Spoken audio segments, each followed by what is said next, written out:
Carlos Fernando, en las últimas semanas ha aparecido la contratación de la Fundación Luis Carlos Galán, que dirige una tía tuya.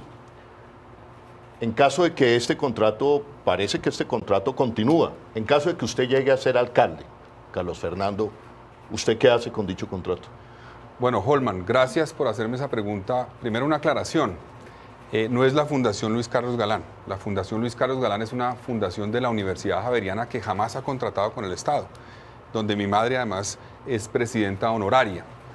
Usted se refiere básicamente a una entidad que se llama la Corporación Escuela Galán. La corporación, sí, correcto, Carlos Que Fernando. es una entidad del Ministerio de Educación que fue creada por el gobierno del presidente Álvaro Uribe, creo que fue en el año 2004, y fue creada como una institución para promover los valores democráticos. Depende del Ministerio de Educación, la Junta Directiva la controla el Ministerio de Educación y es de propiedad del Ministerio de Educación.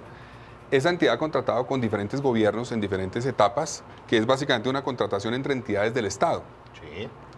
En este caso hay un contrato firmado con esta administración, con Transmilenio, que fue una licitación pública, que tiene un principio evidentemente de legalidad, no tiene absolutamente nada que ver conmigo, ni con mi candidatura, ni con mi mamá, ni con mis hermanos, ni con mi familia, porque no hemos recibido un centavo de esa entidad. Sin lugar a dudas, si hay algún impedimento para que continúe ese contrato, cumpliendo la ley, se declarará eventualmente una inhabilidad sobreviniente, como lo establece la ley, y tendrán que ceder el contrato, pero simplemente sería por la presencia de un familiar mío que es una tía exministra de Educación. Veo que esta semana tu campaña, que tiene muchos colores porque te apoyan muchos partidos, se vistió de rojo como la chaqueta que lleva Carlos Fernando. Ambos apoyaron y eligieron al alcalde Enrique Peñalosa, la actual administración. ¿A ti realmente hay algo que te distinga de la campaña de Carlos Fernando o son la misma cosa? Vale la pena decir entonces que sin duda Carlos Fernando y yo somos muy diferentes. Uno, nos diferencia la experiencia, el conocimiento, el trabajo que hemos hecho por Bogotá.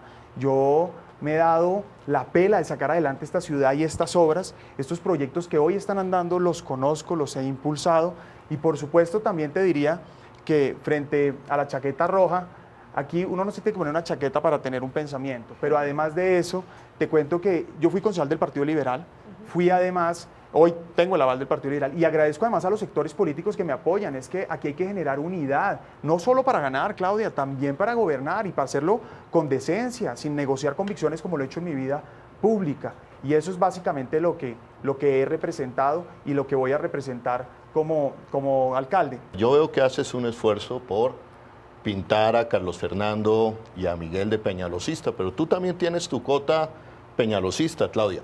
Lo que más une y unió a Carlos Fernando y a Miguel fue la defensa de Enrique Peñalosa para no permitir la revocatoria de Enrique Peñalosa.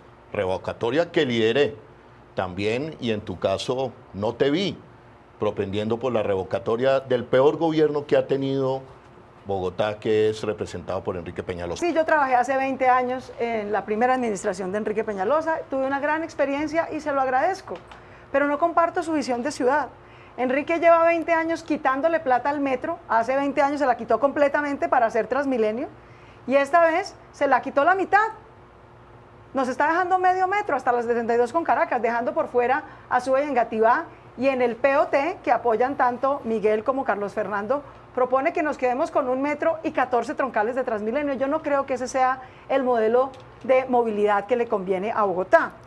Ustedes acaban de anunciar que adelantan la licitación, la adjudicación de la licitación, en el mismo momento en que la prensa de Panamá acaba de denunciar que del consorcio de Slim, que está metido como opcionante a ser uno de las empresas que termina construyendo el metro, está involucrado en hechos de corrupción en la construcción del metro de Panamá.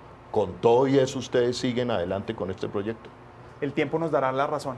A pesar de los señalamientos, las calumnias, las mentiras de la oposición, mañana se adjudica el metro.